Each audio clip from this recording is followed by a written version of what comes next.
I would not say that I met Charlie Munger in person, but I went the closest to have met him in person when I attended the AGM or annual general meeting of a company called Daily Journal Corporation. The year was 2018 and Charlie Munger was the chairman then. It was a last minute plan for me to attend this AGM, and only after a friend convinced me, telling that Charlie was not getting any younger. And this may be our one and final chance to meet him, possibly. So I instantly agreed and booked my flight tickets to the US. And as luck would have it, the flight was not prohibitively expensive, as that was February, which is usually a less crowded season for travel from India to the US. And that also helped me make that decision without much thinking. I never and still have not been to the AGM of Berkshire Hathaway, which is called the Mecca of annual general meetings, and which was also an opportunity to see Charlie live.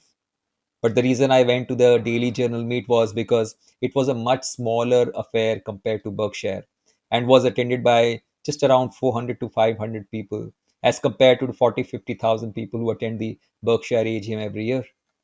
Anyways, Charlie was right up there on stage in the 2018 AGM, taking questions from the audience and was at his sharpest and wisest as ever. As the meeting was coming to a close, I saw a bleak chance, a very diminishing chance of going and shaking his hands to thank him for being my hero all these years. And that got me a bit anxious.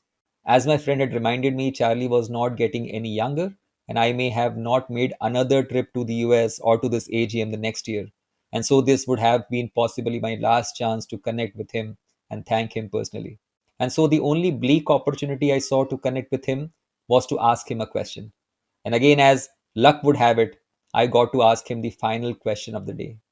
I asked him, Charlie, I am a teacher of value investing and also a parent. So, my question to you is, what advice would you give me as a teacher and as a parent to help my kids and my students become better thinkers and decision makers and also be happy in life?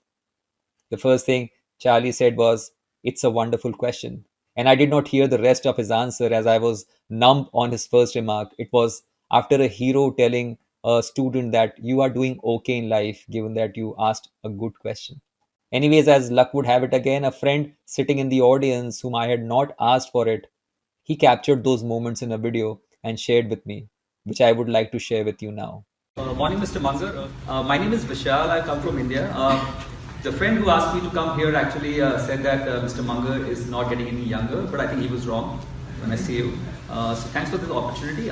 My question is that I am a teacher of value investing back in India. I'm also a parent. So my question is, what would you advise me as a teacher and as a parent to help my kids and help my students become better thinkers and decision makers and also be happy in life? Thank you. Well, that's a wonderful question. And I would say, look, the minute you have the answer you already expressed, you're probably going to win at everything you want to win at. You just keep trying to live a good life and a constructive life and to be rational and to be honorable and to meet the reasonable expectations of people who depend on you. Of course, you're going to get ahead over time. And of course, the best way to teach is by example. And of course, example works better when you win, and if you behave right, you're more likely to win. So I would say you're on the right track already. All you have to do is keep at it. I have had a couple of other close connections with Charlie over these years. Once, when I received a personally autographed copy of Poor Charlie's Almanac, which is one of the best books I've ever read. And then, when he replied to my gift of the Sketchbook of Wisdom, saying that he liked the book. But nothing comes close to that day in 2018 when I asked him my question. Charlie often said that the best thing a human being can do is to help another human being know more. He did that to me, and all I do with my articles, with my podcast, and all the other initiatives is to try and pay it forward to the best of my abilities. His passing away has left a deep void in my heart, which would be very hard to fill. My grandfather passed away before I could grow up enough to discuss with him about his life and lessons. But if he was alive today, he would have been almost Charlie's age. I have seen him in Charlie, who has been a guiding force in my life, who shaped my values, my decisions, and aspirations over the years. And his wisdom has been my compass, and his principles are part of my North Star. Now, as I mourn his passing away, I also celebrate the incredible legacy he's left behind.